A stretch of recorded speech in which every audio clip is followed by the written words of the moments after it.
I first want to introduce my wife, Pat, of 43 years. We've been partners for 43 years. Pat played a part in this. She was a victim of Larry Talbot. And she's quite comfortable. If you ask questions about what went on, she's quite comfortable talking about it. This story is not about Steven Truscott. This is about the cold cases of a number of women that have been murdered. They're unsolved cases in Ontario, and there's a number of them that I'm going to name here today. I would ask when we go along that you hold your questions and comments to the very end. It gets kind of complex for me as I bring this from the start to the end. I began my journey with this book some 15 years ago when I was in Godreach, and Julian Scheer wrote his book, Until You Are Dead. And I went to see Julian, and we were both marathon runners back then. I don't know why, but I was. And I said to Julian, I said, I think I have someone that you might want to be interested in, and we should go for a run together. Little did I realize that in 15 years' time, we'd be writing A Viable Suspect. It took us 5 years, 3 revisions, 2 lawyers, and a lot of support from a lot of people, including my dear wife. So I'm going to begin with where it begins. I was in the OPP, and I was working out of Sauble Beach in 1971. I was in uniform, and one day a woman came into the office and she said, "I'm missing $100 out of my purse," and my purse was next to me by the bed. And she says, "I don't know what happened to it." And I'm thinking, yeah, well, maybe this is an excuse. You spent it and you don't want your husband to know. But I did go to the cottage, and I walked around, and at the back there was a scurry mark below the window. And I thought, well, that's funny. So I went to my grocer, and the OPP, we all had our little people that told us things. And I went to him and I said, "Do you know anybody that might do this?" And he said, "Look at Larry Talbot. He's been here forever." And he said, when he was about 16 or 15, he was caught peeking in a window where a woman was undressing, and he had a mask on. And the OPP came along, and I happen to know the chap. I worked with him out of Kitchener. And they got him, but they didn't charge him. But he said, he takes these nocturnal walks, and a lot of the cottages around there are somewhat suspicious of him. So I talked to my boss, and I said, we should look at this guy. Just, maybe yes, maybe no. So he gave us permission, and Paul Farrell, who's now passed, and myself sat in the back of his laneway in a black and white. Very sophisticated kind of surveillance. We were back about 500 feet, and it's about 3 in the morning, and we're getting kind of bored with it. There's no Tim Horton for coffee. But all of a sudden, out of the blue came Larry Talbot, or at least a guy carrying a pole. And he was walking very fast towards us, and I said, when he gets close, Paul, I said, hit him with the lights. So he got close, hit him with the lights like a deer caught in the headlights. He runs into the bush, and there's Paul and me chasing him. And as he chased him, he threw this pole. He threw this pole down and kept going. Well, we didn't stop him at the time, but it was a mop handle. A mop handle. So what happens at Sauble Beach and different resorts? Hot nights, summer nights, you open the window. You've had a nice day drinking, having barbecue, whatever you do, and then you go to sleep. And you have a predator like Larry Talbot who understands the culture of a beach, on how people, and he goes along, my theory, and he pops in, brings it out, has a look, takes the money, sees who's in there, right? Well, I kept our windows tight, and I had rented a cottage for Pat. We weren't married yet, but we were going to be married, and she'd just come back from Spain. And we were the subject of a violent cottage invasion at Sauble Beach in 1971 that's never been, I don't think it's ever been copied. And I'm going to share that with you now through some readings.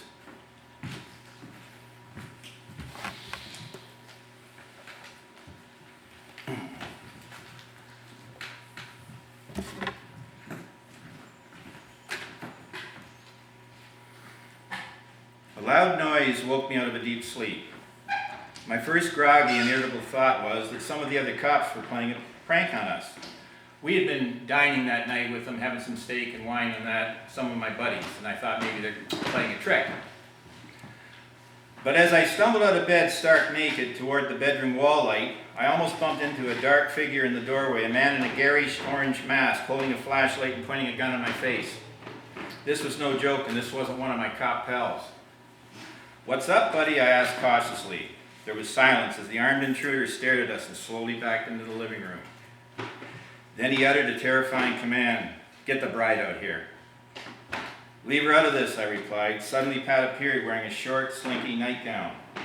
In a gruff voice, the intruder ordered her to raise it. Pat, in an almost timid, inaudible voice, replied, "I don't think so."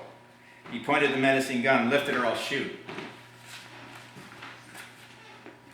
Trembling, she slowly raised it. The intruder lifted and lowered the gun in an unspoken command to make her move faster. And as she raised the gun, he was thrusting his hips as if he was having sex. Come on, that's it. Suddenly he stopped and ordered Pat to get my wallet.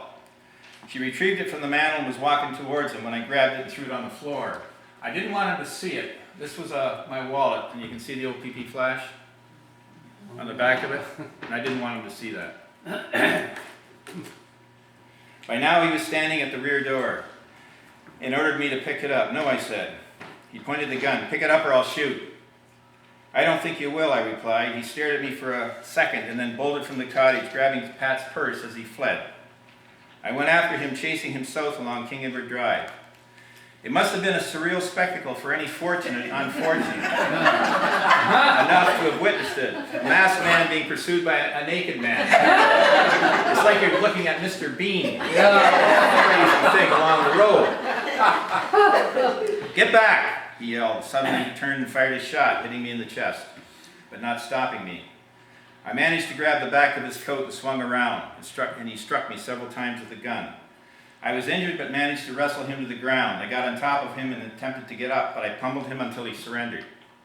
"Let me go, don't call the cops," he pleaded. I removed the mask and immediately recognized him. "I am a cop, Talbot. You're under arrest."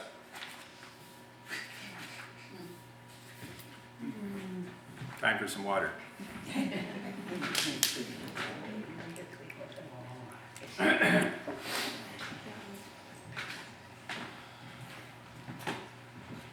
Talbot went to court in Walkerton and he pled guilty to armed robbery. I want you to really understand and listen to this. This is from Judge Mosser. "Mr. Talbot, I've had the opportunity to pursue the reports of Dr. Renton," that's a psychiatrist, "and to consider carefully the statements made by counsel and the character evidence of your friends, which is all very favorable. These people have traveled a long way to say many good things, and yet, when you consider what happened at Sauble Beach, it must be shattering for the people who live in the area to learn that something like this can happen to someone who is a very kindly person and a very model citizen. This makes sentencing very difficult. From Dr. Renton's report, there's little likelihood of you repeating the act that took place at Sauble Beach. And there's very little likelihood that anyone in the immediate vicinity of Sauble Beach is going to be imperiled if you're given a suspended sentence and a probationary period, which he was given. We were extremely shocked at this. It didn't seem like justice to us, and the judge and psychiatrist couldn't be more wrong, because in 4 years he did the same thing at the beach. Only this time they arrested him.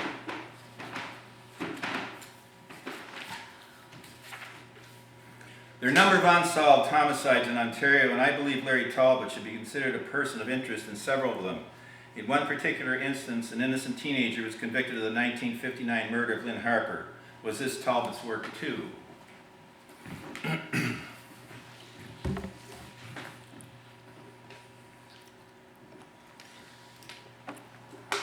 Pat and I got married in 1973. We moved to... Thank you, honey. I'm glad you're with me. But I was going to say, in 1973, I got a call from the Oakville Police Department, an officer from the Oakville Police Department. He told me that Larry Talbot was the prime suspect in the murder of Pauline Ivy Dudley. She was 17 years old. She was hitchhiking from her mom's place in Oakville. And she was heading to Milton, where she lived with her boyfriend. A cop that night was patrolling Henderson Park, which is north of Oakville, a bush area, that kind of thing. And he saw a car backed into the bush. And he didn't pay much attention to it because there was no one around it, but he took down the license plate. 2 weeks later, her body's found a mile from where that car was. So the cop goes up and he gives this to the detectives and he said, I saw this car in there, it might be of interest. So they go to Talbot's residence, which is in Burlington, 15 minutes away. 15 minutes away. And they say to him, do you mind if we check your car? No, go ahead. They open the car door and the back headrest, there's blood. Not a big part of blood, but a splotch of blood on the back headrest. More importantly, on the floor in the back seat, there's a clump of hair. There's a clump of hair there, and there's one that's been forcibly removed that's in the side of the molding on the door. Forensic science has said this hair is similar to Pauline Ivy Dudley. Pauline Ivy Dudley. So they open up his trunk, and in the trunk they find a dildo, desensitizing cream, wire, 2 knives, underground sheets, well-used flashlights, and a short-sleeved shirt with surgical gloves in the pocket, and a pair of green pants with blood on them. Not a lot, but some blood. Well, at the time, this cop was just getting information for his investigation, and it meant nothing to me at the time. I mean, he was doing the investigation, so I let it go. In 1970, 71, 72, I went to Barrie. I was promoted. When was it, Pat? 79. Thank you. Now we know why you come with us. That's right. Partner forever. Anyway, I got a call from, I was promoted and I was taken to I was at the Barrie Crime Unit, and I was sent out to the supervise. There was a sexual assault of a young girl at Wasaga Beach. She'd been sleeping with her grandmother in the cottage, and this guy went in and took her out of the bed, took her to his car, and he raped her. So I was sent over to supervise, and I'm walking around the cottage, and I see that the back door is opened by a block of wood. And right away I think about our break-in, because at our break-in he used a pail to keep that back door open. Why? Quick exit. You're being chased, quick exit. You can go. So I thought, I wonder what he's doing now. So I called over to Sable Beach, and I find out that a couple days before, like one night before, one of the officers chased him through the woods. He was taking off leather gloves. They found knives in his car, and Doug Murray had arrested him. Doug's out of Wingham now, or Wyerton. Anyway, I called the Oakville Police Department again, and I talked to the same guy. And I said to him, is Larry Talbot still a suspect in the murder of Pauline Ivy Dudley? Oh yeah, he is. He's the prime suspect. But we haven't got enough on him. You heard the evidence. We haven't got enough on him. So I said, listen, send me the reports you have. I want to have a look at them. Well, I looked at the reports. I really looked at them. And I thought, you know, I had an epiphany. If this guy's a traveling salesman, and he travels across Ontario, and he probably killed Dudley, is that the first kill? Were there others, or are there going to be others? So I sent a report into the brass, and I said, we should surveil this guy. Well, they came back and said, we don't have enough manpower. Well, in 1982, there were 2 killings in Toronto. Delia Adriano, anybody remember her, the Portuguese gal? Christine Prince, the English nanny. Christine Prince was an English nanny. She'd come from the show, and she was walking up Parkside in Toronto. She was abducted, and she was taken up to Sewell's, Rouge River, Sewell's Road, and she was murdered. She was in a lover's lane, and she was murdered. So I wondered where my guy was, because now he was living in Scarborough. So I called a friend of mine, a very good friend, who was in the financial business. I won't say where and what. And I said, do you have anything on Talbot being downtown Toronto on the night that this gal went missing? He had been at Tramps in downtown Toronto. He had 2 drinks, and he had gave a $2 tip. So I drove up to his place up in Scarborough, and from Scarborough down to the Rouge River where this happened, it took me 9 minutes, and I stopped at 3 lights. It was 7 kilometers. right? Well then, in September of that year, Delia Adriano was at a show or something. She's coming home to her residence. She's dropped off and she's abducted. And she's found 30 kilometers away in a lover's lane, murdered, raped. So, again, I went to Toronto and I checked it out. Larry Talbot worked 2 kilometers from where she did it, wear check. 2 kilometers. Now, she's a very attractive girl, so we don't know if, in fact, he did it. And there was more work to be done, but I was going to do it. Can you turn I just missed a couple of things here I want to show you. When he broke in on us, this is a sign to Sabo Beach, but this guy is an organized criminal. He's not disorganized. This guy, this was planned. This was all planned. So he's got the gloves when he came in on us. He's got the flashlight. This is a industrial cloth. And what he did he took butcher cord to make the bond. He had a skeleton key. He had the fuse, a knife that could cut hair. And more importantly, check out the third picture. What's that? Anybody see it? Anybody know what that is? 4 sets of hockey laces.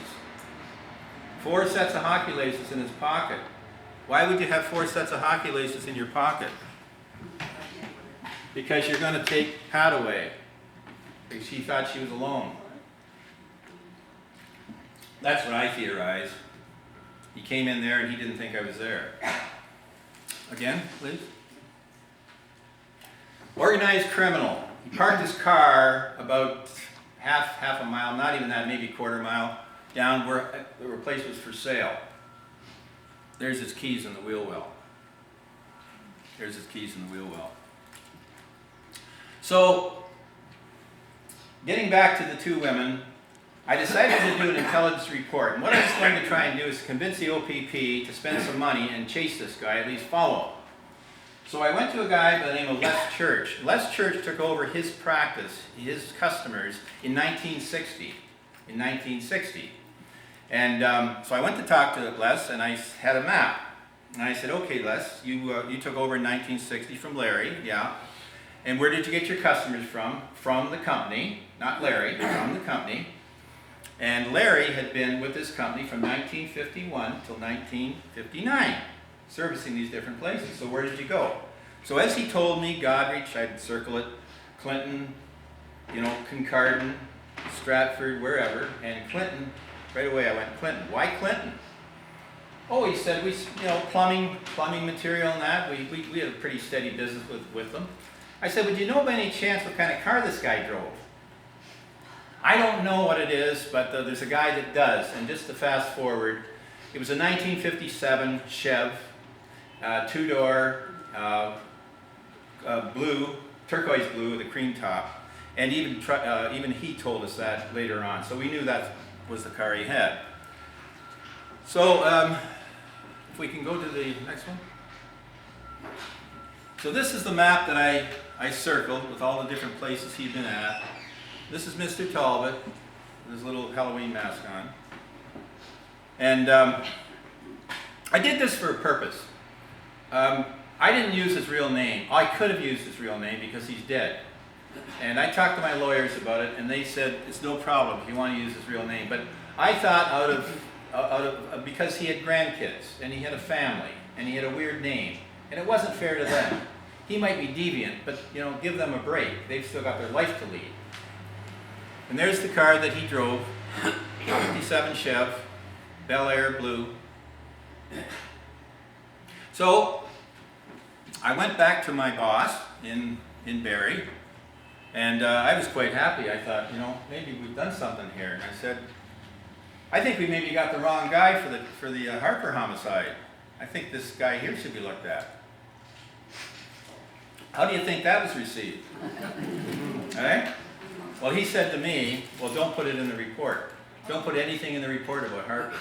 Send it in, but don't do that. Don't use it.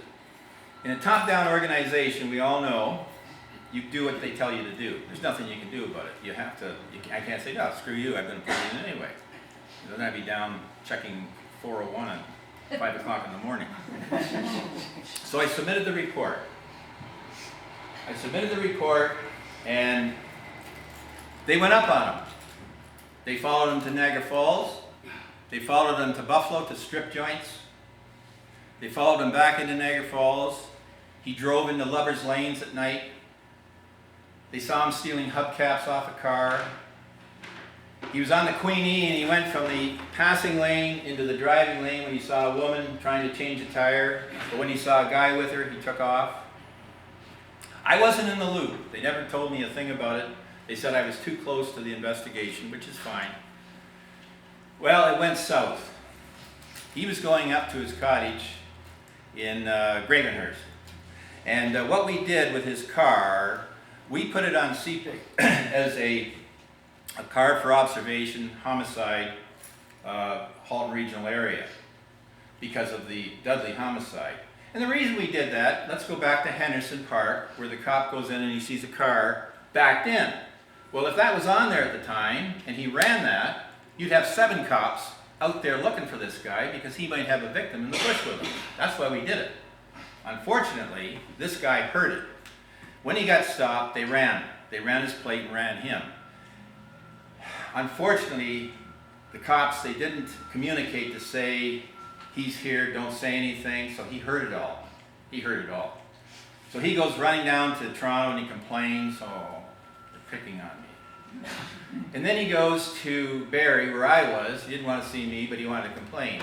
That's as far as he went. He didn't go to a lawyer, he didn't go to the press, nothing. He just let it go. Well, they decided that they'd lost confidence in me, the brass, and I was sent downstairs. And I guess it was because we left the plate on. I don't know why it was. They never really said, but they said, the brass have lost confidence in you. You're going downstairs. You're going to run a platoon. So I had to go down, and what are you going to do? So I ran a platoon, and some of the guys called me Dad, and we had a good time. Okay, again, please.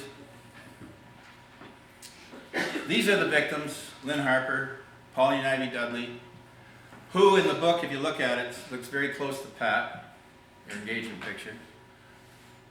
Christine Prince, Delia Adriano. Next one. I was reading the newspaper when I was downstairs, and lo and behold, the Toronto Star ran a special on a potential serial killer. And I didn't talk to this Nick Prawn. I don't know these guys, but they took their little newspaper heads, they put this together, and they included Christine Prince, Delia Adriano, and a gal by the name of Cindy Holliday on the far right. Cindy was living up around Wyvale, up in the Midland area, and she was hitchhiking out of Midhurst. And she was picked up, and her body was found 10 kilometers away in a reforestation area by Horseshoe Valley Road, which he happened to drive to get to Gravenhurst, where he lived. That was one way he went. In any event, I looked at this and I thought, you know what? I'm going to submit a report to the CIB inspector that's involved in the her homicide. So I did. I submitted a report, and I never heard anything back. But this is the strangest thing. My next door neighbor came to me one time when I was cutting lawn, and he said, I was at a party with an officer, and he tells me to tell you that he's only got a couple years to retire, and he's after Talbot. They've taken 2 policewomen, I suspect they were policewomen, they said women, and put them out on the street to hitchhike, and hoping he'd pick them up. But he hadn't done it. They hadn't done it yet, but he's still going to work on it. Well, I never heard anything more about it at that time. But understand that my report and Cindy Holliday had nothing to do with Lynne Harper. It was a totally different, and this was 9 years after they had dropped them. And think about this. When you drop somebody like that for 9 years, what are they doing? Because they dropped them, and if he did it, did he do her because they didn't go after him more? Didn't really go after him, follow him? We don't know. Were there other killings? We don't know. But it's troubling. It's troubling. In 1997, Truscott, that's good, yeah, thank you. Truscott went to the press and to his lawyer, James Lockyer, and said, I'll take a DNA. And I read this and I thought, boy, if he's taking a DNA, and if there's DNA around, it's a slam dunk. So that's both gutsy and smart. So with that in mind, I decided to write my report. And this report had everything in it that's in the book. And I'm saying in that report to the OPP that he should be investigated for Lynne Harper as well as a number of unsolved crimes of women that have been killed in Ontario. 67 pages. Now, this is part of what was in the book and in my report. We know Talbot's vehicle was a 67 Chevy. Now, 57. thank you, honey. 57 Chevy. Good she's around. It's really good.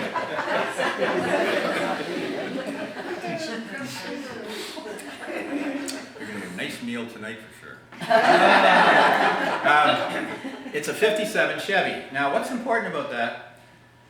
When the officer, the first officer that talked to Truscott, now he's a 14-year-old boy, Truscott told him, this is fresh evidence. He says, I went back, I dropped her off, I went back to the bridge and I looked and she was getting into a late modeled Chevy with lots of chrome. That's the first utterance he made. Well, after that, and it was gray. After that, it became a 59 Chevy with these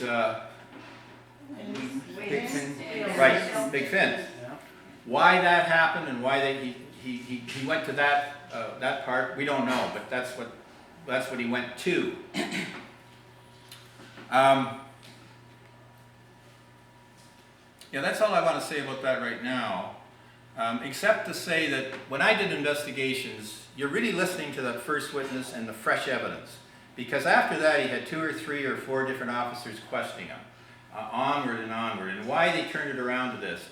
And I went to 2 artist friends separately, and these guys are artists, and I said to them, if you were 1,300 feet away from a bridge and the sun was beaming down at night, it was still strong, and it was hitting a car, and the car was turquoise, what color would it be?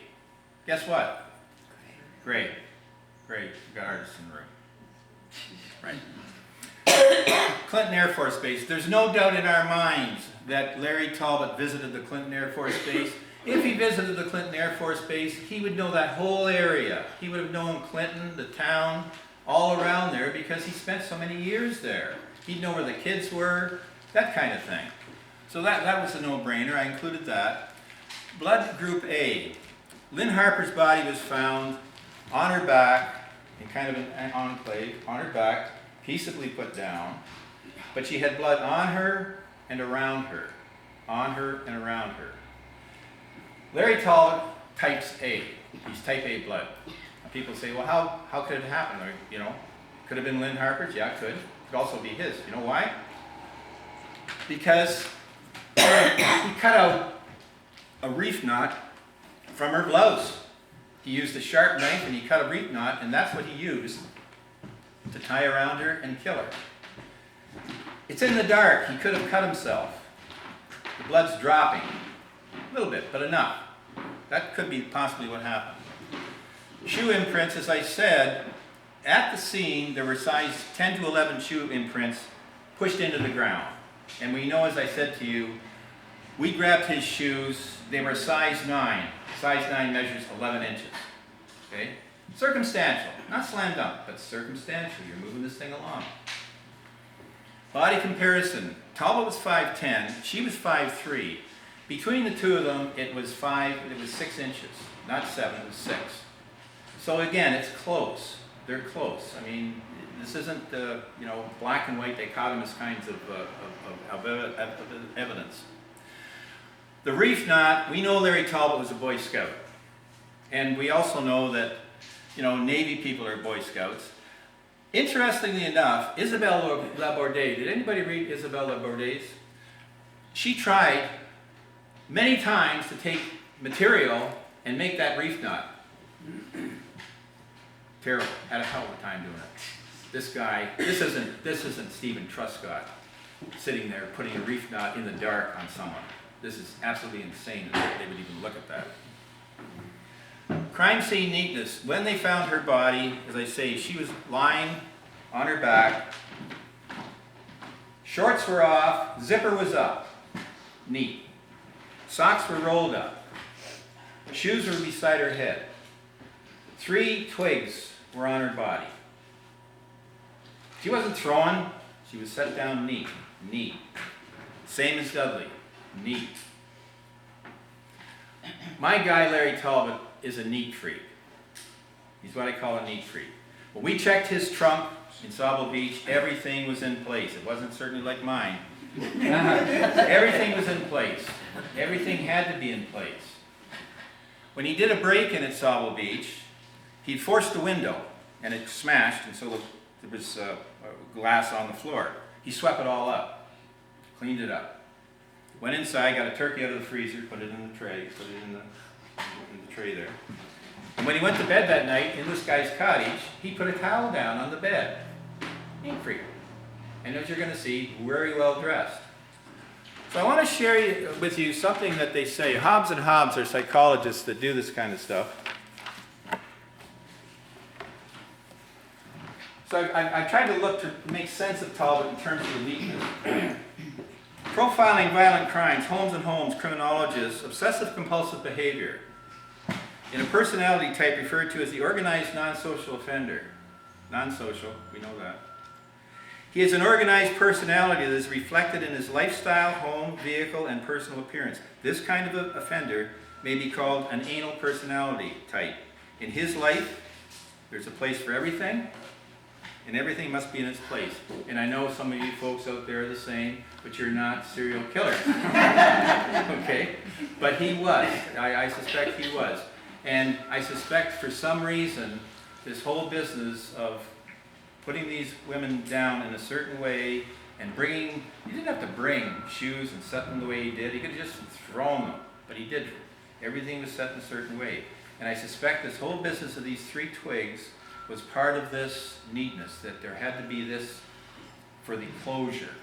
Because with Dudley, it was the same. He used brush. Not so much that the farmer couldn't see it when he's plowing his field, but brush.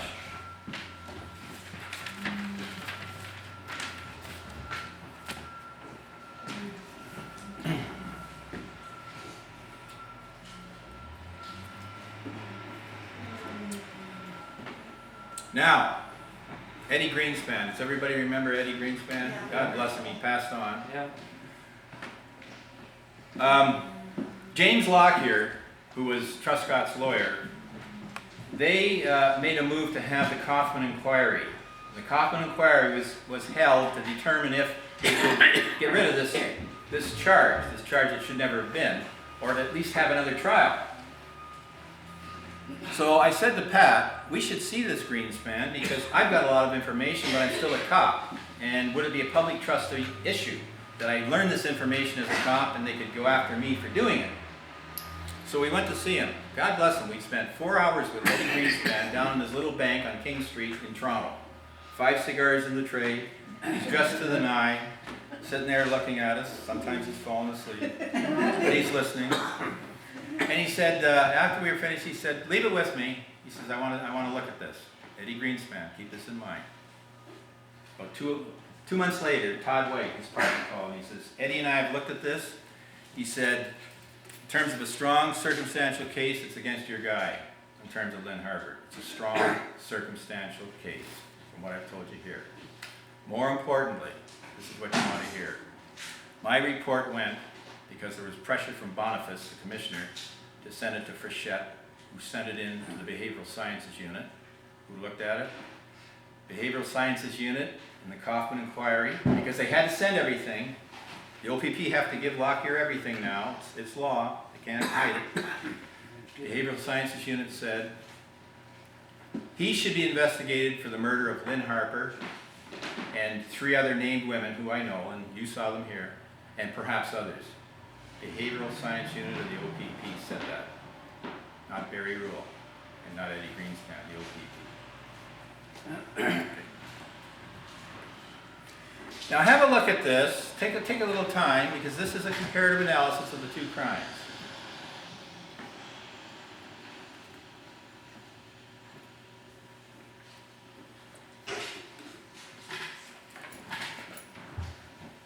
This is all gleaned from reports I got from Halton Regional, Oakville Police. This isn't Barry Rule, kind of, you know.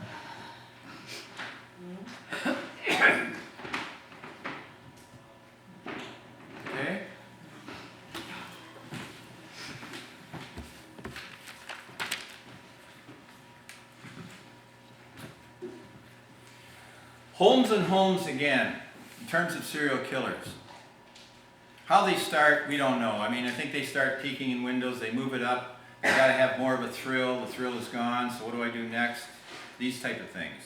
But this is important to hear. So it is with the criminal personality. It has taken years to become the person he now is. He will not, over a short period, radically change. It's not simply a matter of not wanting to change. He is not able to change. This assumption has fundamental importance to the profiling process. The inability to change will result in the perpetrator committing a similar crime in a similar fashion.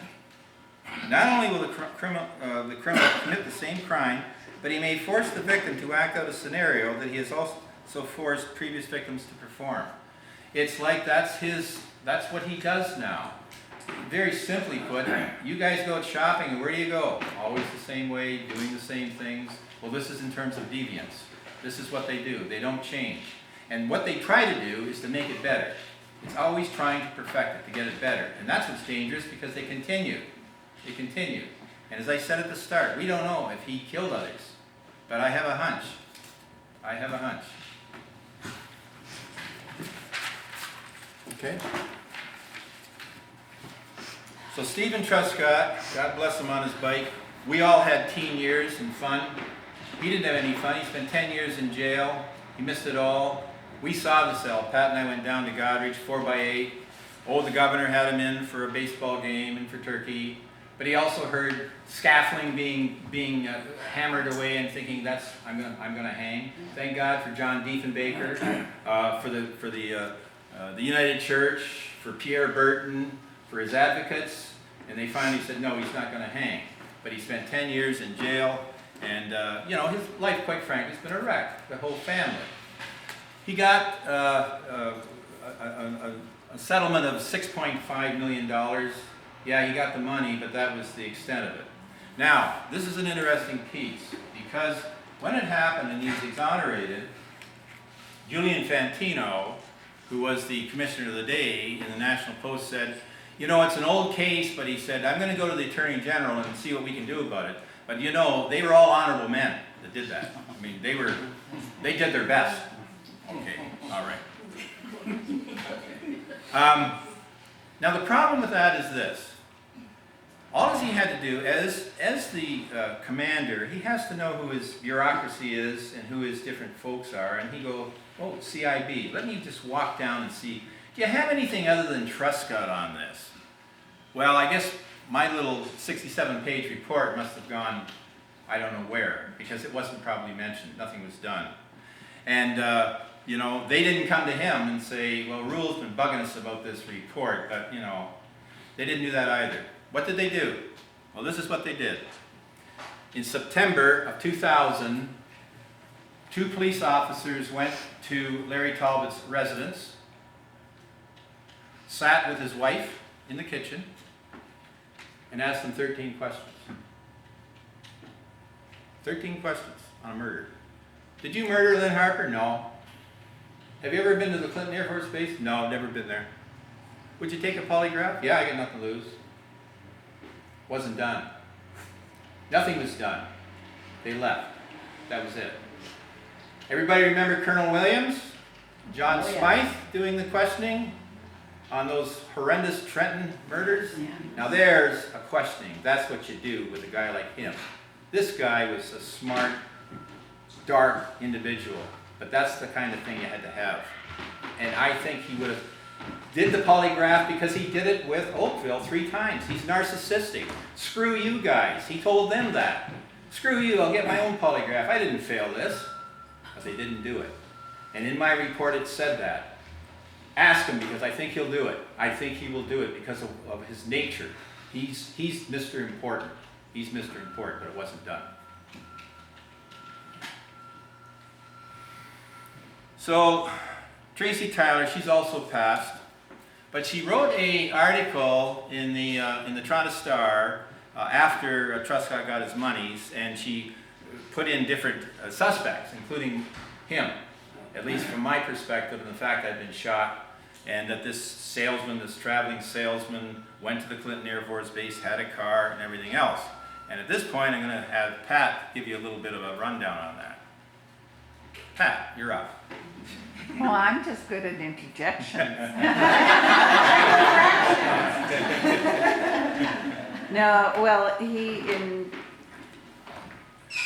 around July 1st of 2008, he phoned our house after 40 years. And Barry wasn't home and he said, "Are you the girl from 40 years ago?" And right away I knew who it was. And my hair's standing on end. And I said, "Who's calling, please?" And he said, "Never mind who I am. Are you the girl from 40 years ago?" And I said, "And once again, I'll ask, who's calling, please?" And he wouldn't tell me who he was, and I wouldn't say whether I was the girl from 40 years ago or not. But we just basically hung up the phone on each other, and right away I phoned Barry, and he got home and he called the OPP. Thank you, honey. Very good. You didn't make one mistake. I know I So we contacted the OPP again, and a gal by the name of Chief Inspector Chris Gilpin came on the scene with a couple constables. And I wish I'd had her from the start, because she went back in and she reviewed everything. She reviewed everything, these cases, with her guys, went to visit his sister, talked to her, doing a lot of good stuff. And in the meantime, we were going to wire him. We were going to wire me, and I was going to call him to see if we could move him a bit. Maybe just a little bit about Truscott's. Just something about any of them. I was quite uptight about it, but the behavioral science unit guys told me how to deal with them. They said, just don't be non-judgmental. We're buddies again. What the hell? Let bygones be bygones. Blah blah. Tell me something, you idiot. Anyway, what I want to do is to talk and to recite to you what I think a sociopath looks like or sounds like, and I think I'm pretty well on the mark on this. This is my conversation with him 40 years later, the guy that shot the pistol at me. Now he's in a hospital, he's got COPD. He's dying.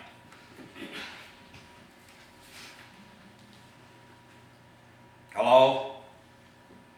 Is that you, Larry? It's Barry Rule. Hi. What are you doing in the hospital?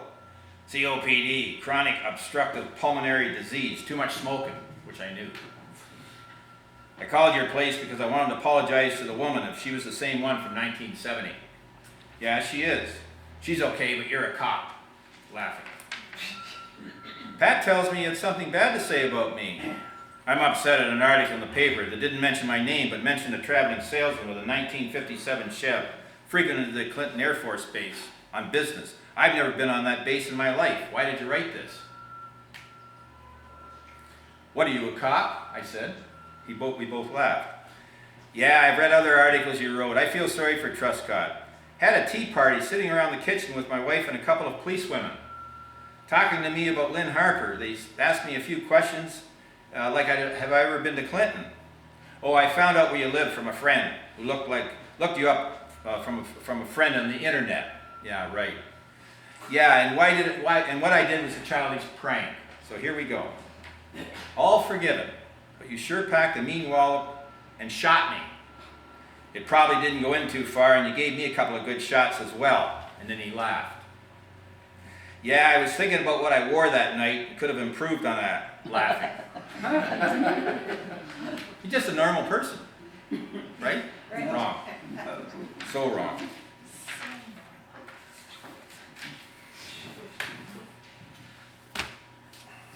Okay.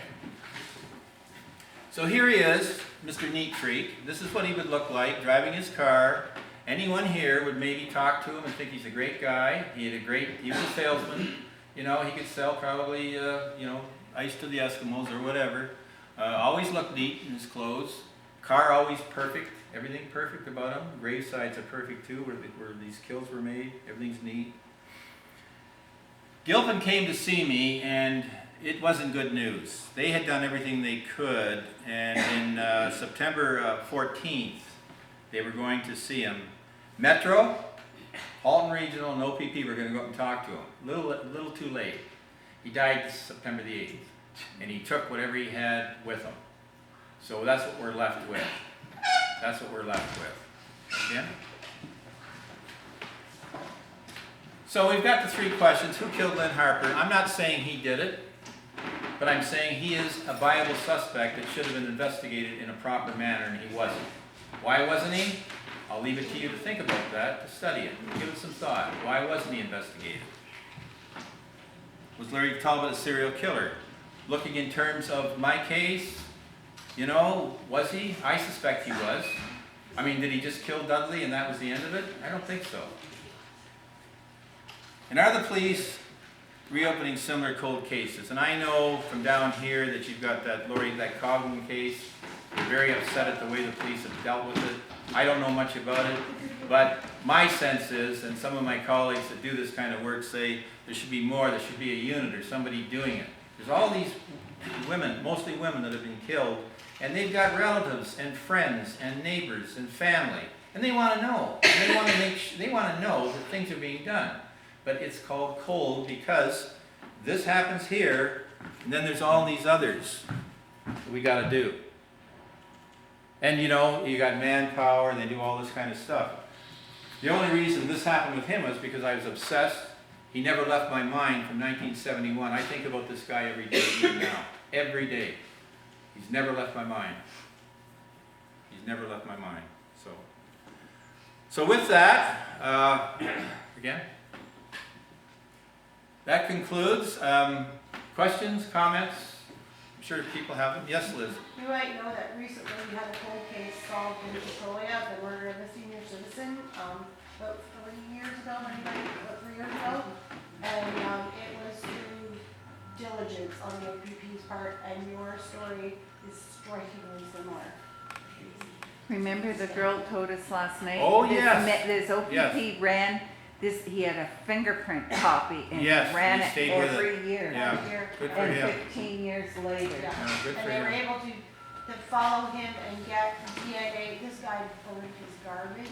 He went to McDonald's Good with for his him. family. He took Yeah. his garbage home and he burnt it. Wow. And they were able to finally get some DNA, I think, Yeah. from like a Tim Hortons cup or something that he was careless Well, with. good for him. But he was a 15-year-old kid, Yeah. wasn't he? When he Did you cut that off?